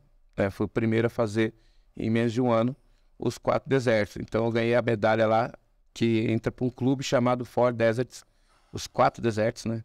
Então você fica marcado ali, entra para a história, né? Como Sim. um dos atletas que conseguiu fazer esses 4 desertos em menos de um ano. Então você é evidenciado quando você chega numa prova dessa. Ele é o cara do... É o cara, né? Dos atletas. É interessante. Eu não imaginava o tamanho da repercussão que dava. Posso imaginar. Depois que eu fiz isso daqui, em 2008, Os caras estavam de olho em você já. eu decidi pegar, né, com o link do GRAAC, eu decidi criar uma campanha chamada Transforme Quilômetros em Cura. E eu falei, pô, eu vou cruzar os Estados Unidos correndo. A minha ideia original era sair de São Francisco e chegar em Nova York, entrar dentro da Maratona de Nova York e fechar no Central Park. Esse era o meu objetivo. Mas eu não consegui a inscrição para Maratona de Nova York. E também eu recebi a negativa do pessoal da organização, que eles achavam que eu ia chegar e ia causar ia desajustar a logística, né, da prova. Porque Os caras nos Estados Unidos, os caras pensam grande. Então ele fala, pô, peraí, esse cara vai chegar cruzando os Estados Unidos, chegando aqui, E ainda vai fazer a vai maratona. dar uma desajustada aqui, né, na chegada. Então, velho. não tem como chegar assim na Maratona de Nova York, ok. Que loucura, Aí eu hein? pesquisando, vi uma festa da Globo que era a Brazilian Day, na Little Brasil, e era mês de setembro, último dia do verão. Aí eu falei, é nessa prova, nessa festa, eu vou dar a largada. Mandei um e-mail para a Brazilian Day, 2 dias depois me mandaram um e-mail de volta falando incrível, fantástico, a gente quer você aqui. Claro. Aí virei jurado lá da Miss Brasília Day só para justificar minha presença na festa. Que legal, cara. Carlinhos Brau abriu caminhos com as baianas. Sim, é o festão, Em Nova York. O Carlinhos Brau fazendo a lavagem da Little Brasil Que legal, velho. com as baianas. E eu falei, cara, a conexão com a terra dos meus pais, estou aqui em Nova York, abrindo a minha largada. E fui eu e um ciclista que nunca tinha saído do Brasil, um paraibano, que ele entrou em contato comigo 2 meses antes da viagem, pedindo para que eu me desse uma orientação para ele, que ele queria cruzar o Brasil de bicicleta, que tinha visto lá na internet, e se eu pudesse dar uma orientação de logística. Eu falei, não, vamos conversar. Daí comecei a conversar com ele na Vila Madalena, e aí eu comecei a falar, Francisco da Silva. Aí eu comecei a falar da prova dos Estados Unidos, e na prova dos Estados Unidos eu tinha feito uma chamada na internet, e tinha um monte de ciclista uns meses antes. Ah, não, legal, eu vou. Daí, quando foi chegando os meses, as pessoas falaram, eu vou ter que fazer isso, ter que fazer aquilo. Na moto é igual, vou viajar, vai vem 20, vai chegando o dia, começa a ficar 5, 4, 2, vai 2. Aí não tinha ninguém. Não tinha ninguém. Eu já tava com a minha cabeça assim, eu vou chegar nos Estados Unidos, eu vou pegar alguém de lá, que tope fazer pelo menos um período e tal, comigo, né?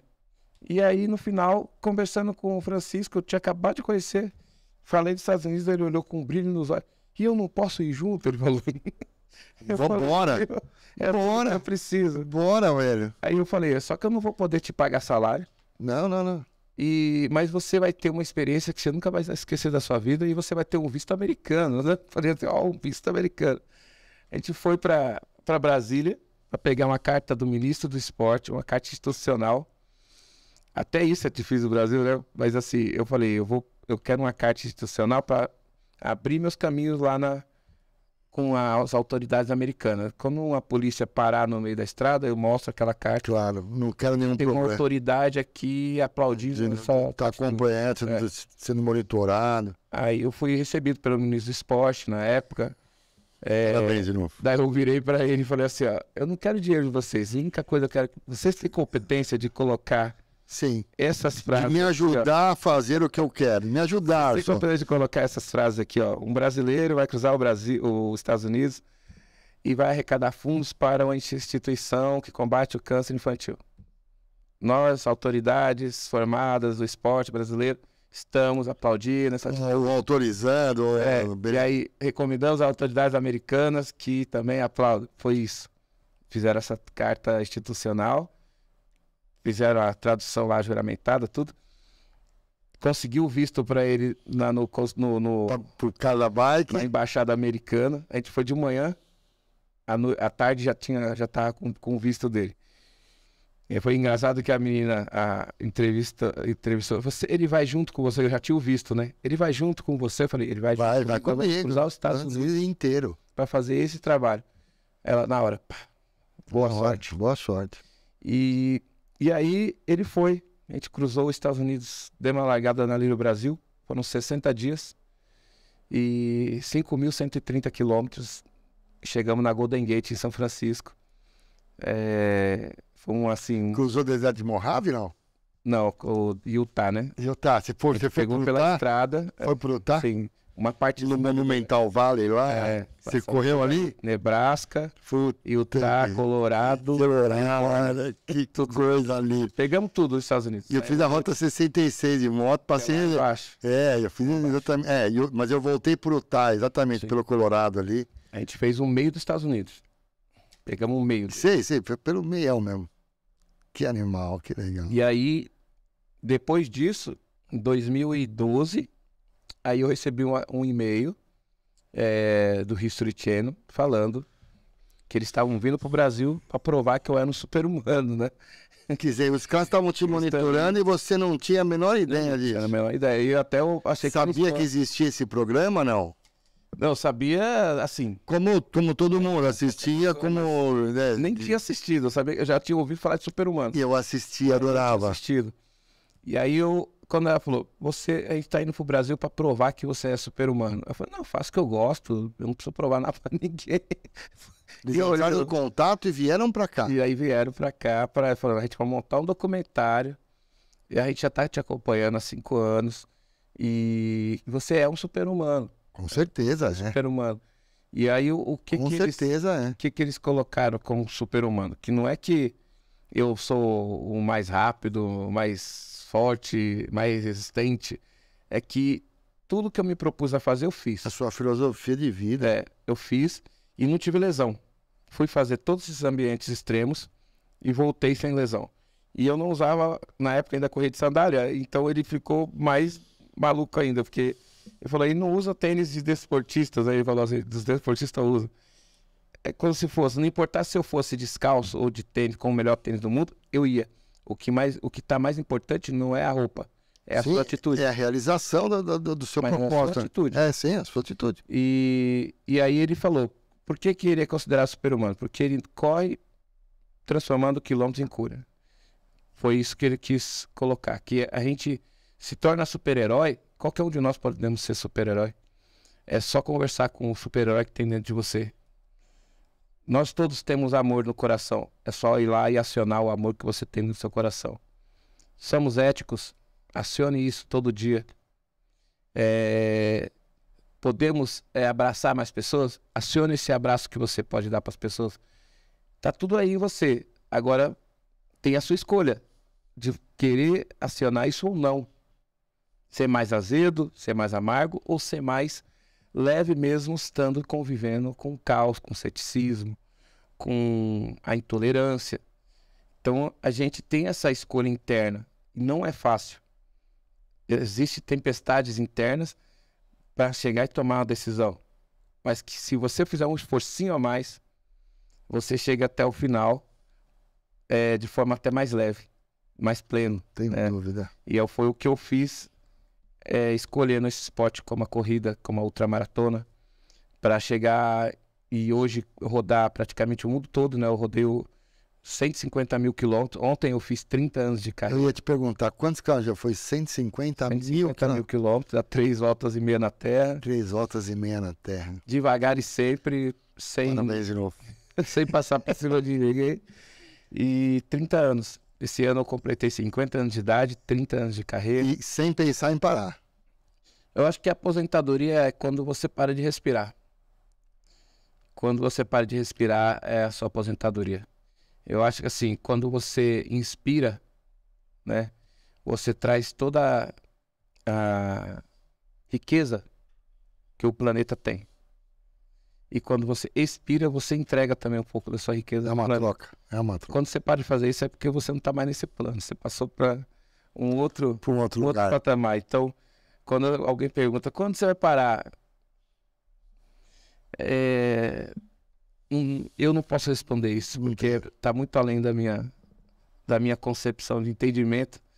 Eu acho que eu só tenho que agradecer cada dia que eu levanto, e cada dia que eu levanto, que se eu estiver respirando e eu puder oferecer o melhor para as pessoas, eu vou estar indo em frente, entregando esse meu melhor. Só isso. Deixa eu fazer uma pergunta. Na verdade, eu poderia ficar aqui 40 horas falando com você, no mínimo. Existem todos o pessoal que eu trago aqui no podcast são todas pessoas que têm o mesmo propósito de vida. Eu vou até me colocar junto, né? Eu já trouxe um amigo que foi buscar um amigo que estava com câncer, estava nos Estados Unidos e ligou para ele e falou: cara, eu tô já terminal e eu queria fazer uma viagem de moto, a última. E meu amigo saiu daqui, foi lá, comprou um sidecar e trouxe ele, sabe, na última viagem. E já trouxe cara de bicicleta que cruzou a Europa. e já trouxe o escalador de 30 anos, 30 vezes de Antártica. Cara, uma honra, sem palavras, falar com você como pessoa, independente do seu ser humano, super-humano, falar com o Carlos, é o que é mais legal. E eu sempre faço uma pergunta e eu queria que você me respondesse. Carlos, o que é a vida para você, cara?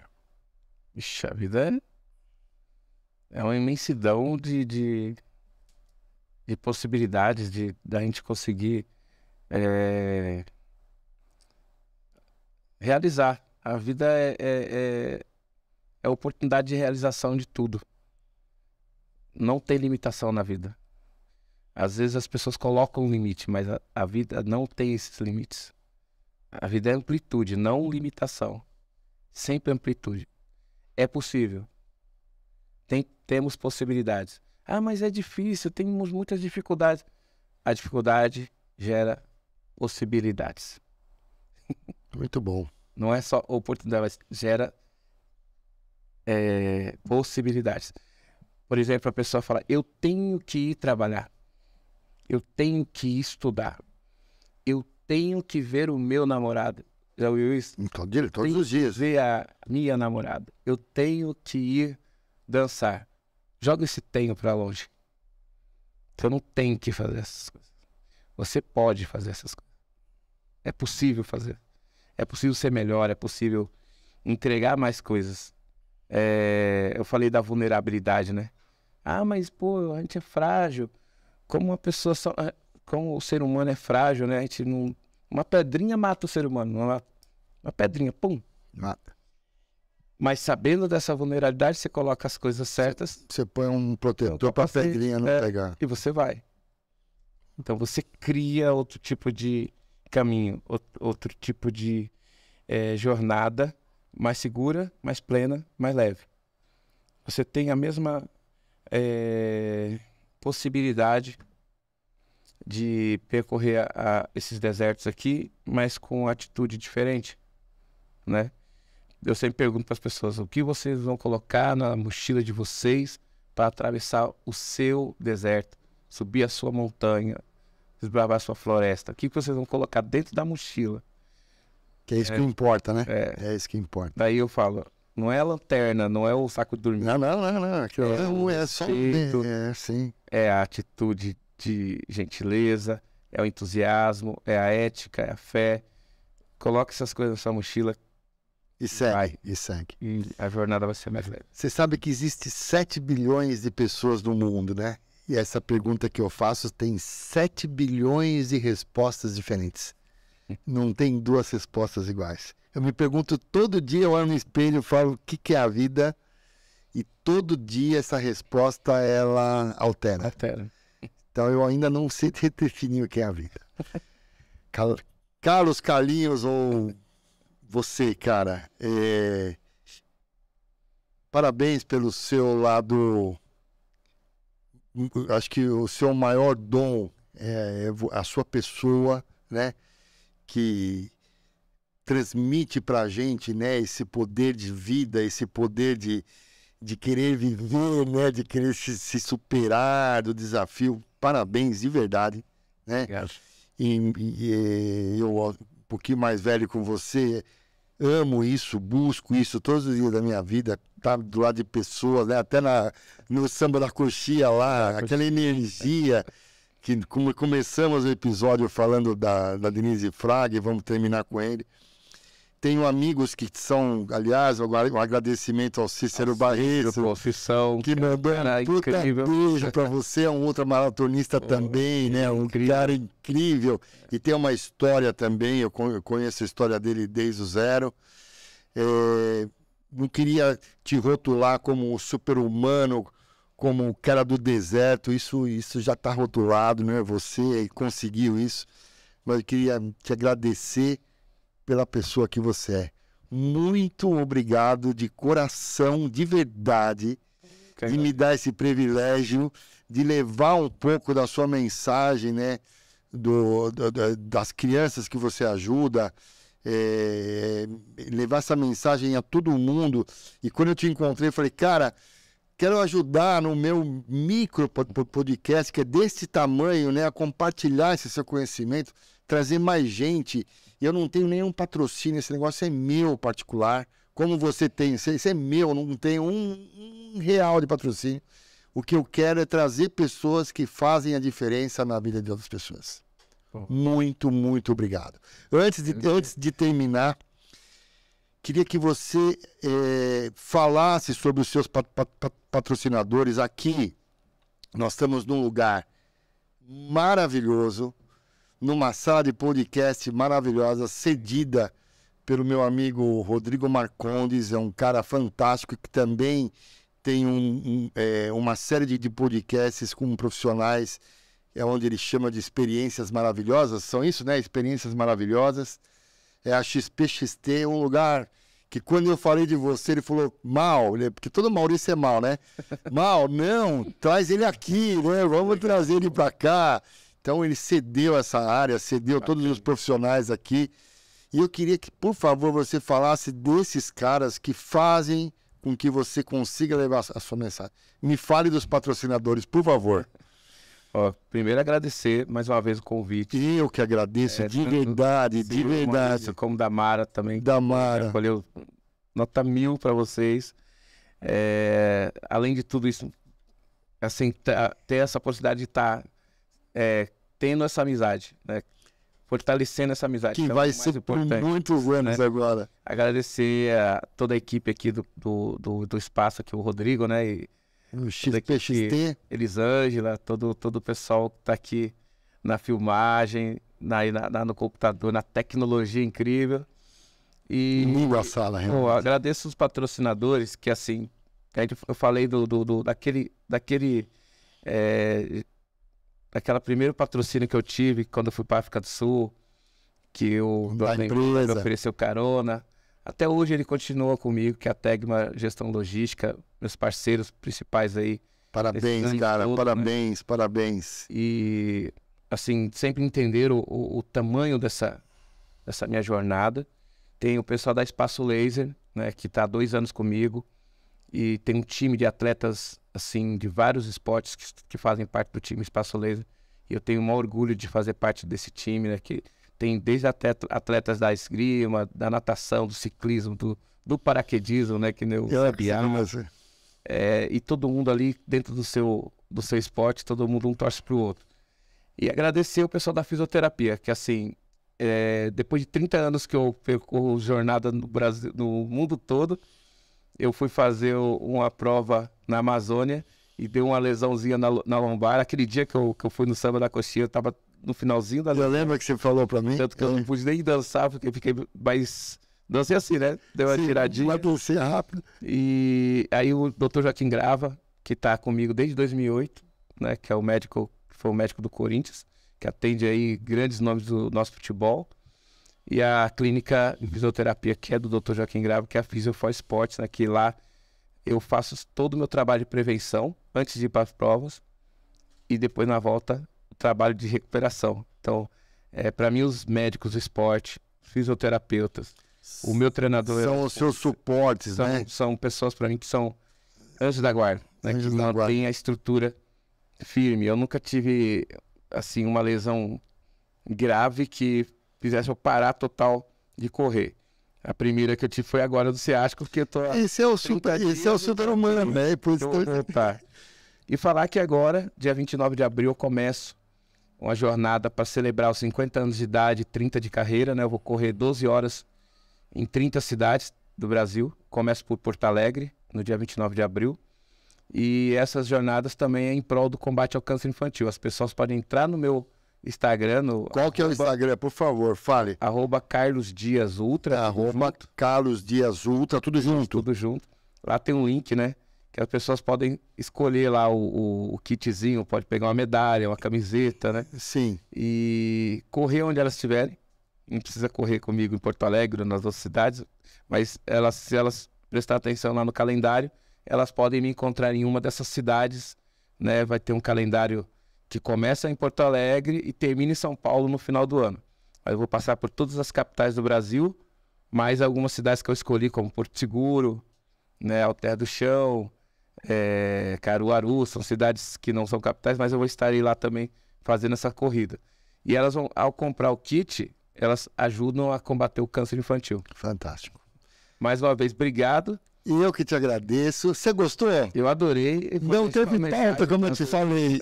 Não é gostoso um papo informal? Sim, eu adorei, cara. Tô deixar uma honrado. mensagem para quem está ouvindo a gente aqui, que é que todo mundo tem um sonho, né? E a gente tem um lado que é o sonho e o outro lado é a realização desse sonho. Não é? Só que no meio tem um espaço grande ali. Daí que parece que tem uma dificuldade, né, de sair daqui do sonho para realizar. O meio é atitude. O meio é manter o foco, manter o entusiasmo e manter a persistência, determinação e saber que constância, pouquinho por dia, cada pedacinho que você conquista, cada passinho que você dá, é um momento de celebração e de agradecimento. Obrigado, Maurício. Namastê. Muito obrigado, cara de coração. Você é uma pessoa fantástica que vai pro resto da minha vida. Muito Obrigado. prazer. Muito obrigado. Obrigado. Gente, muito obrigado. Suas diretrizes você já deu, né? Como o pessoal te acha? É no @Carlos Dias para palestra. Para palestras, você é palestrante também, TED, né? Sim. Isso. Empresas, quem necessitar de um palestrante para mostrar um pouco de quem é o Carlos, do que ele conquistou, como se conquista, exatamente esse papo em profundidade, fica aqui a dica para contactá-lo. O meu nome é Maurício Stelato, eu estou em todas as redes sociais, eu adoro fazer esse Um Brinde à Vida. Sou palestrante também, eu tenho uma palestra de motivacional de 1 milhão de quilômetros de moto. Como você vai, eu vou com o motorzinho lá, e em alguns momentos a gente tem algumas coisas em comum. Fica aqui minhas diretrizes. Carlos, muito obrigado a toda a equipe, Mara, a toda a equipe do XPXT, ao Rodrigo. Muito obrigado e até a próxima. Muito obrigado.